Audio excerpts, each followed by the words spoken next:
way we can just get into the conversation. No, Okay. sure. So my first thing that I wanted to talk about is that I've had this conversation with you before, is that I want to go about representing my body and or bodies in my work. All bodies. What do you mean, whole bodies? Did you say all bodies? No. My body or bodies, plural. Okay. Bodies. Okay. In my work, like artistically, and I'm doing a lot of this as a sort of like research or an expression before getting to that point, or to help me to get to the point of understanding how do I want to represent like my body. Sure. / it also being like my own sort of way of navigating, you know, like my body image, body positivity, Sure. in a way, you know. And one thing that you do in your work as well is represent bodies in a way. Okay. But you've gone about understanding the way in which you want to go about it. Like you got to a point where you're like, okay, this is how I'm going to represent bodies or the body in my work. Do you mind just going about explaining how did you get there? Like what was the process, the thinking, and how did you know that this is how I'm going to go about doing it? And if you don't mind, you can even go about like describing like your work from an eternal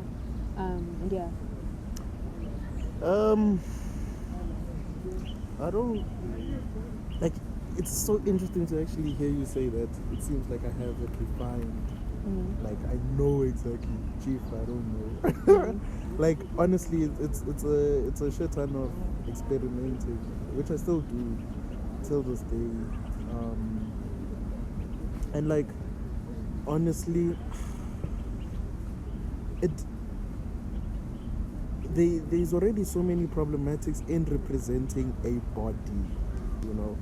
I imagine detailing it and somebody says, "Whoa, that looks like my body," and it's just like, no, I don't wanna gender bodies. It's like it's a living thing on its own, you know, separate from the mind, separate from the other things, the spiritual and all of that, and it has its own spiritual ecosystem that it exists on its own. That's how I started to see it. And bruh, funny enough, so a lot of the time how I came about like thinking of the body in that manner, it was when I almost was like, I don't know if I'm still trying to grapple if astral projection is a real thing, right? But wait, explain astral. Wait, is that you know when your soul leaves your body and you see and then yourself? you see it. Yeah, That's scary. it was like I I was know playing. people that know how to do that. Bruh, no, that shit is scary, dog. Having no control of your body.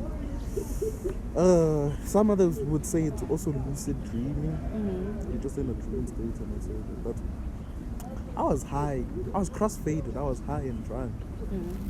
And there was this feeling that I felt from my body. Like literally, I was not in control, but it wasn't in a manner that was frightening.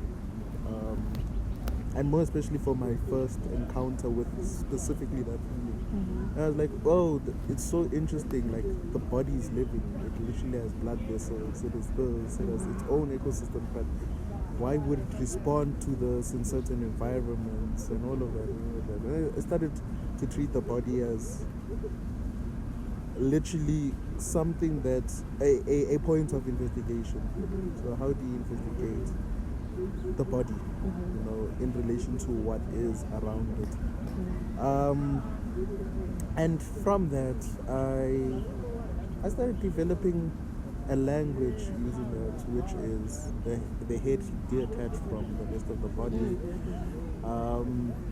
It's not drawn to accuracy, it's just to gesture. And yeah, I think that's where I'm at. I don't know if I've answered your question, but best I know, it's that's how I got to the point that I'm at. It's a lot of trial and error with how you think about the body, how you see the body as what you want to do with the body, what you want the body to do. And yeah, I've answered your question. No, you have. Okay. And I'm happy that you said all of that, because I think the thing that has been coming out from like the previous interviews that I've had Sure. is sort of like that idea Okay. of like this weird sort of understanding of your body that is also sort of like, I don't know, you feel like a separate sense of yourself from like your body in a sense. And I like how you were talking about what was it, astral projection? Astral projecting, dog. Talking about that, because I remember in this one interview that I had with one of like my classmates, they were talking about how they have a weird time coming to terms with their body when they're seeing their reflection sometimes. And then that sometimes, well, at least like when she brought up that point, it made me think about how I get that too as well. So almost like body dysmorphia. In a sense, not that I think my body is one thing that it isn't, but almost just like seeing my body and being like, oh wait, like that's me. I have like I don't know, like, you know, like just having like a weird moment a bit where you just like, oh, like that is how my body looks like, you know? Because I don't know, when you're within your body, there's no... It feels different. Yeah, it feels different. And then when I think that's something that that has been interesting to think about. Sure. Or at least like, it kind of like happened when I was like drawing out my body and like I realized, okay, this is mine, right? Yeah. But then like realizing that I've always felt so, I don't know, detached from how it looks like. What do you think it is? What do I think my body looks like? Like my body, but then like not that it looks like, not that I think it looks weird or that I think there's something like off with it. I've definitely had a time where I was, maybe somebody would say that I was quite dysmorphic, you know. Okay. Like I did think at some point, especially as like a young girl, Sure. that I was bigger than I actually was. Okay. Because it's only like recently when I've like looked at like pictures of myself and I'm just like, I was a little girl, like I was just a little girl in this world, like come She's on, just a girl. you know. Yeah. That's it.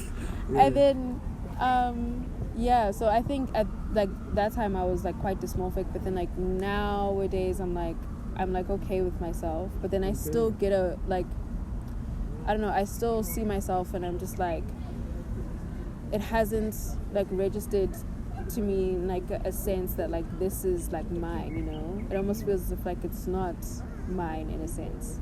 And it's something that I remember talking about previously about like autonomy and like, you know, owning myself and like that sense of ownership. But like I need to almost still do that work to like understand that this is mine. Fair, You know? fair. And interestingly enough, like when you think, like if I were to think back to a moment where my body didn't feel like it was mine, it's like during sports, like you actually start to realize like, shit, this body is not mine, it's meant to fulfill whatever it is. And I'm gonna work this machine to the point that it physically breaks. So that would be like, I remember there was a time our coach, our rugby coach, and we're young, man, like we're 14, 15, but they train you like animal. So my rugby coach puts like okay, you're gonna go on a heavy protein diet, heavy protein and carbs.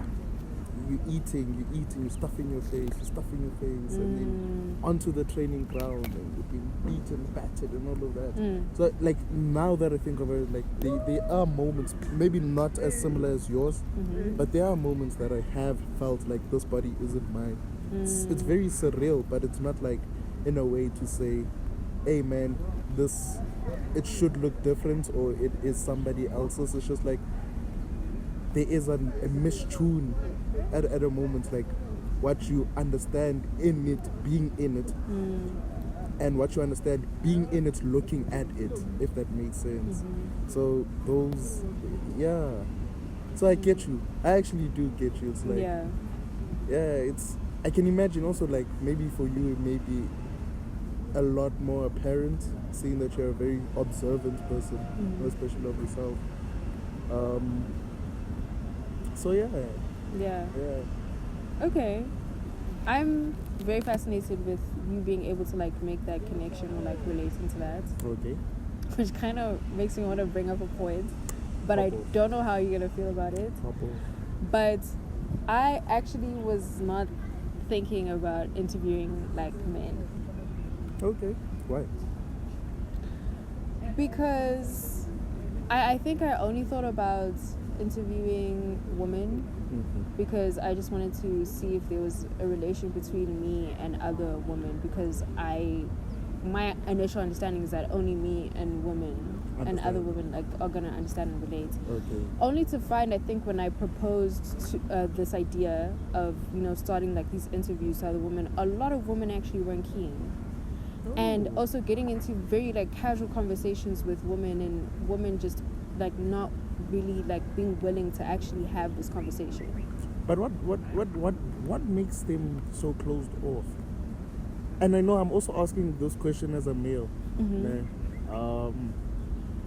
know by now, I'm a very out there person. Like I'm really out there, and I would randomly just go campus and like, hey, oh, you good and whatsoever. Maybe even the timing now is a little bit strange for me to do that, seeing that it's like there's a lot of awareness being put on to women for change and all of that. So me, just I'm very, very careful now than what I was before. To just even just pop in and be like, hope you're having a good day, because that could sound like a threat, So, but why is it? Why do ladies close themselves off even towards each other? Like, why is that? Like, is it so difficult to have a conversation? Just a simple, like, what happened to just a simple hi, how are you, and it ends there. I don't need to know your name, I don't need to where you from. I think, okay, to be fair, I also need, like, gents need to really own up to shit and be like, you know what, we did create environments that every time you're gonna be approaching a girl, they'll think we're approaching them, or our intention is to approach them. And a lot of gents do that, right? And I get that it's very annoying. I don't know how, I'm not even trying to justify any of that. But it's just like, I really wish that there were moments where you could really just talk. Like, hey, yo, I don't need to know your name. I don't need to care about which background you're from. Just want to hear what you have to say about this topic. How about I just come to you and I'm like, hey, man, what's your take on this and this and this and this and this? And it's not ever a thing of, hey, yo, it's not some sort of like weird energy. But why does that even come about? It's strange, man. It's strange. I don't know. And it happens a lot with ladies. More especially, I found it more especially with people in like early 20s. Early 20s. What's up? I mean, I don't know. Fair enough. Sure. But then I think it was just it was something that took me by surprise a bit, because I just didn't I was expecting like an influx of women were just gonna be like keen on talking about it. But I think a lot of women have like suppressed things as well. Like I know, and I'm saying this coming from a place where I know I constantly talk with other women, talking about how men constantly are like suppressing certain things. But to an extent, and to like in some ways, I think women do this a lot too. Maybe for them to not be able to process something as hard as talking about if they were ever dysmorphic about their bodies or not. Because it is hard to come to terms to or with when you think about it, and I'm saying this because it also took me a while to also understand that was my experience. Sure. And to come to a point of actually wanting to explore that with like myself and try to understand how that is. But the truth is that I think everybody to an extent is gonna suppress certain things, and certainly, and I think women do that too. We do like a lot, like yeah. And in ways, it made me, I realized that, and then it changed my mind on how I want to go about approaching this. And it made me realize that I think I actually just want to interview people that have gone about exploring this topic like themselves, or similar topics or ideas themselves. Why interview? Why not just have a conversation? Well, I say it's an interview, but it's actually just a Yeah. conversation. I've honestly just been I've Like, just been talking to Interview people. seems so structured. Yeah, It's like, oh, structured dog, and know your serious. shit. Like, know your shit. Oh, like, we're It's not talking, really dog. it's not really an interview because essentially what I'm trying to do is just get it's almost like for me it's just research. Okay. Like me just trying to understand where are people currently with this topic. Damn, where are your test subjects in? Damn. Some of them being utilized right now for research purposes. No, honestly, Just a honestly. shout out. Shout out. Jokes, man, jokes. But yeah. So that's basically like what I'm trying to do. Mm. So another thing that I remember you mentioned during the free from Oh, sorry. Yeah, Please yeah. don't forget your question. Which one? I believe you were talking about interviewing men. Oh. How do I feel about that? interviewing Is it- men. Yeah, you interviewing men. You didn't Oh, feel yeah, like yeah. interview. Please continue that. Oh, yeah, Kicked you in yeah. the mouth. I'm so sorry. That's yeah. okay. So I didn't feel like doing that because also along with my thinking that women would probably most likely be open to talking Sure. about this, I thought that men just Not interested. not interested Always. and also can't. Also, I think Can't. yeah. Wow. Okay. No, because I've had conversations with like my male counterparts and friends, and when I talk about this, it's very much like, oh yeah, I've also like been told things about my body. I've also been bullied. I've also been this and that. But that's what builds you. That's what makes you stronger. Mm. And then like I don't know what it is, but I feel like I'm being blocked from actually getting to understand like how certain ideas of how our bodies are supposed to be has affected them, like So, really, okay. you know. And so I'm just being met with like this wall. Mm. And then versus like, you know, with more of the conversations that I've had with women, or at least like more than men, I've had conversations with women where it's just true honesty and like this is how it's made me feel, you know. Okay. So yeah. So you're looking for a level of honesty. Yeah, and Okay. openness. And Okay. that's why I decided that, you know what, I think I really want to interview you because that's like I think you were very honest and truthful in what you were exploring Sure. in your work. Oh wait. Yeah. I mean, I get why people would put up walls to not speak about these things. It's like you're touching a part of them that I don't think even they are prepared at that stage to be touching. Remember, conversations that we're having right now, they're not normal. Like you listen to your average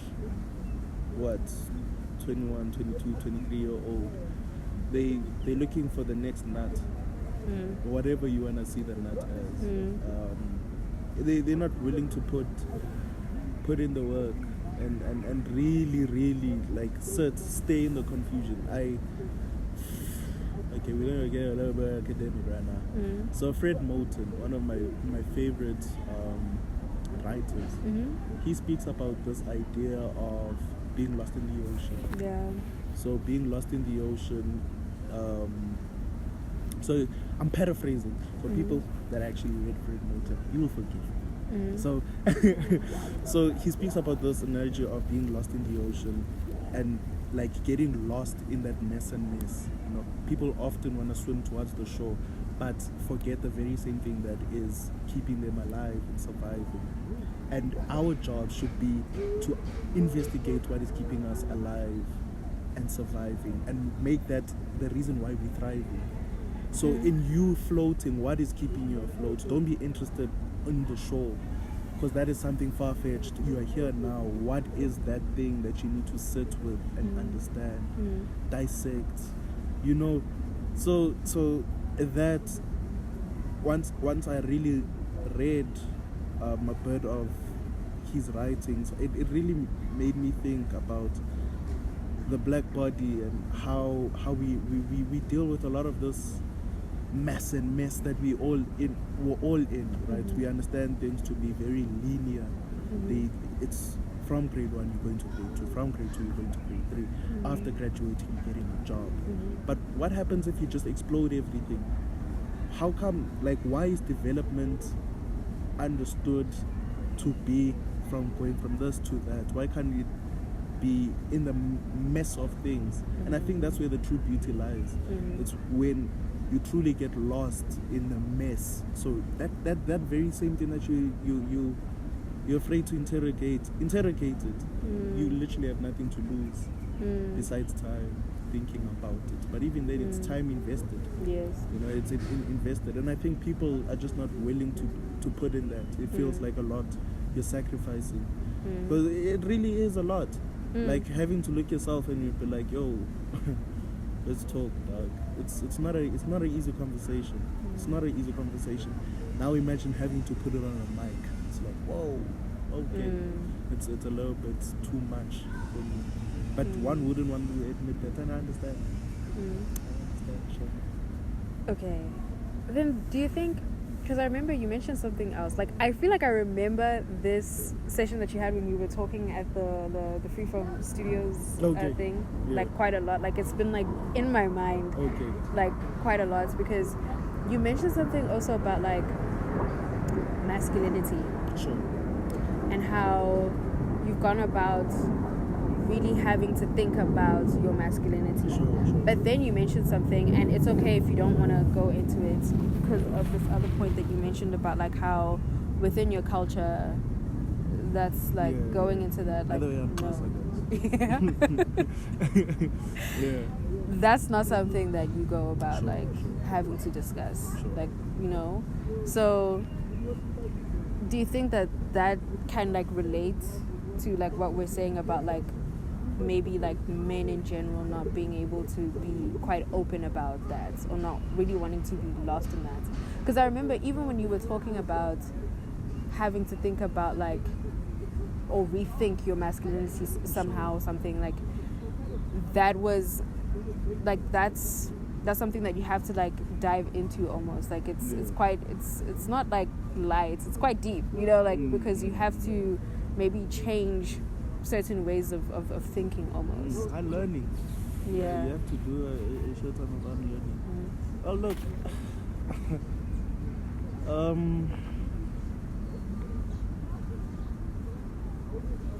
So to really understand the question, it's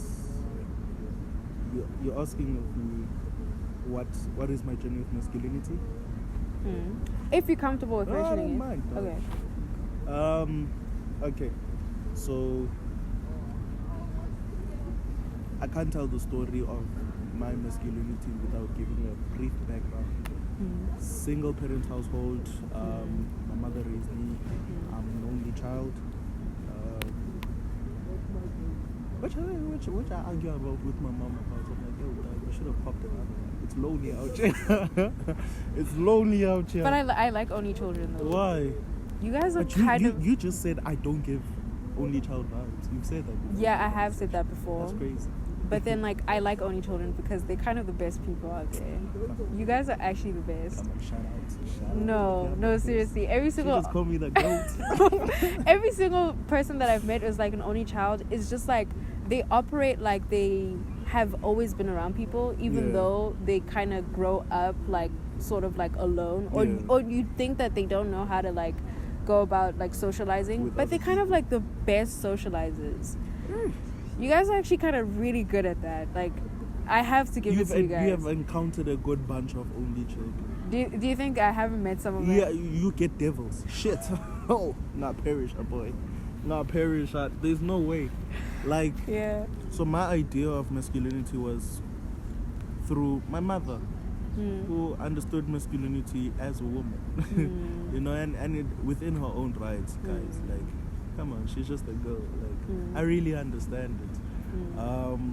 The same thing, my grandpops, my uncle understood what masculinity is a lot of the time from his mother, which is my grandmother.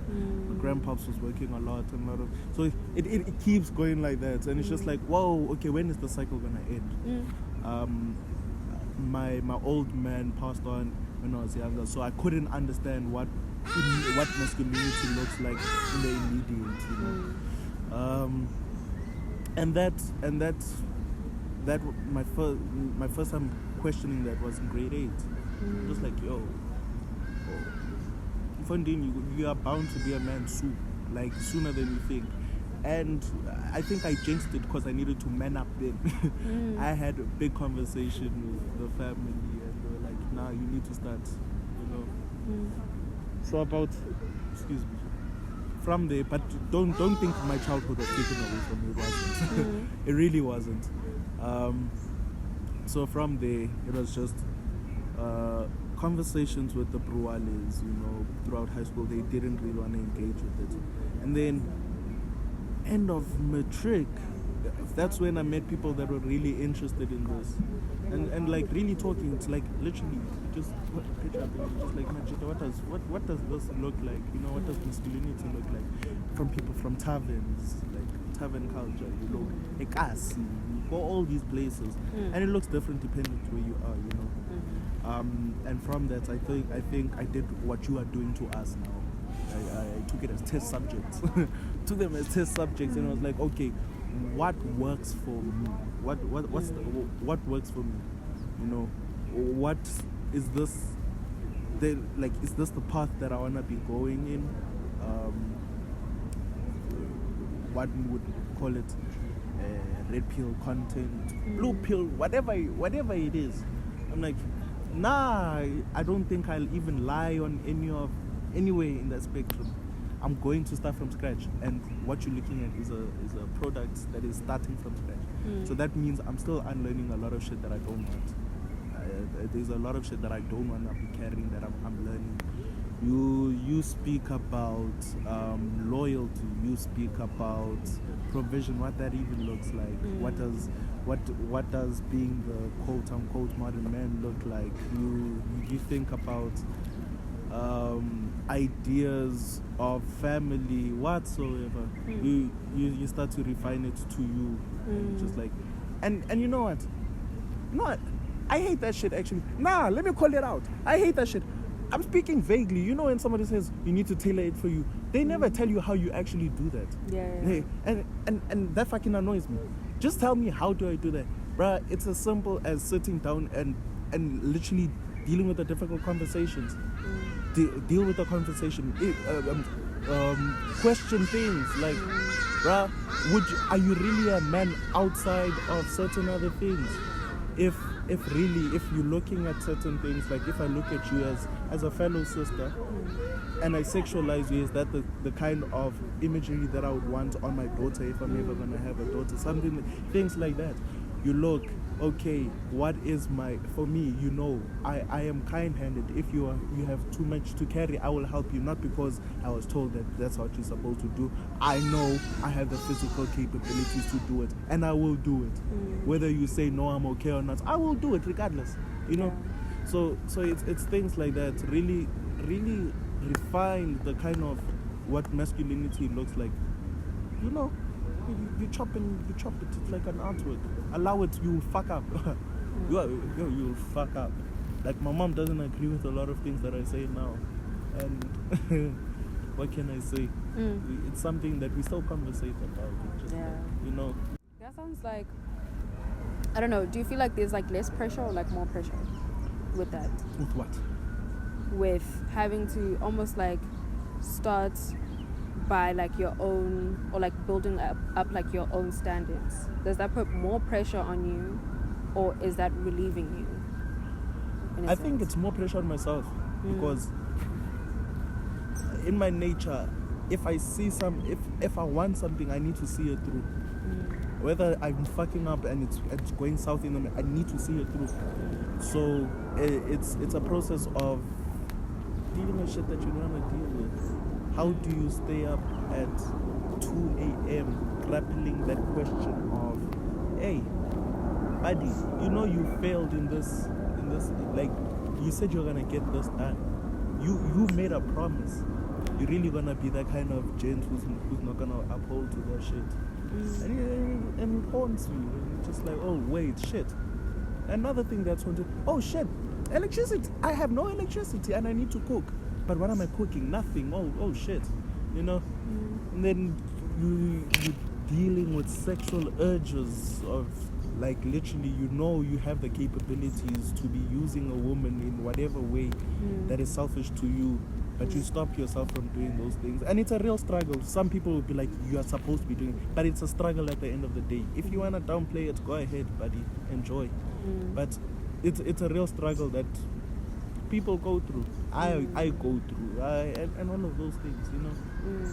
So it's a lot of self pressure that is put, because I'm just like, yo, the next person that is behind me, which is my younger brother / cousin, you know, he's looking at me to be like, yo, you're actually the coolest shit ever. And I'm like, no. If you knew, bruh, I'm lost. I'm lost for the most part. But you know what, I have to at least sift through things, so that when I come to you, I'm coming with something tangible, so that you have at least a guideline. And I enjoy that. You didn't ask me if I enjoy it, but I enjoy it. I enjoy that grind to try sift through things, so that it's much more. It's like, oh, don't do this, because this is what it results in. So yeah. I find that I'm doing something similar because, I feel like I've always sort of like had to do that. I feel like there's shout out to all the sisters. Yeah. But then, like, second mother. I've actually, my sister has told me that I don't give deputy parents. I'm like, thank God. I wouldn't like that personally. I've always just tried to be like my sister's friend. I think there's a danger in being friends with your sister. There's also danger in that, because like when you actually do have to like reprimand, it's like, what are you doing? When's on? You're like, who do you think you are?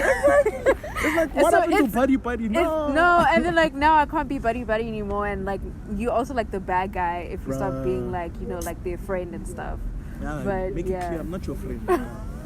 I'm friendly, but I'm not your friend. Yeah. But I've also tried to do the same, or at least I would say that I'm doing the same right now, because I'm not trying to follow like a guideline. Sure. I'm not trying to do that. Especially when it comes to this particular topic of like trying to figure out a relationship that I want with my body. Like, I feel like I need to create a whole new like handbook about it for myself. But then if other people were to follow it, then like great, you know, because I'm able to acknowledge that, you know what, there's something about this way of like how I have to be and how my body's supposed to appear and be, that it's just like, it's not working because it's harmful to me and my mindset. But then like what is going to work, what can work, is like, I don't know, I have to, you know, like try and figure that out somehow. Do you ever think to yourself that you do that almost like in a book format, like step 1, this is what you do, right? A guided tour for yourself, even though it's not recorded or documented on paper, but you do that in hopes that maybe not the future that comes behind you, so like your younger sister, but future you, if they ever get lost, they can follow those guidance. I think that's how I think of it. And that's how I think people should think of it. Like, don't do it for the next person. Do it for you, so that when you slip up, because you're going to definitely fuck up. When you get to that point, you're not starting from scratch all over again. You're going to just be tweaking it for the current situation. So I can imagine for like you, that may even manifest differently in 5 years' time, 10 years' time. The manual, yes, it still has 7 steps, but now you find it necessary to add 2 more or subtract 2 and tweak that. So yeah, I think that becomes very interesting, like the idea of you doing it for yourself. Like, for yourself, for future self, to guide future self. Present to guide the future. Like, that's a slow move. But that's the idea. We feeling it.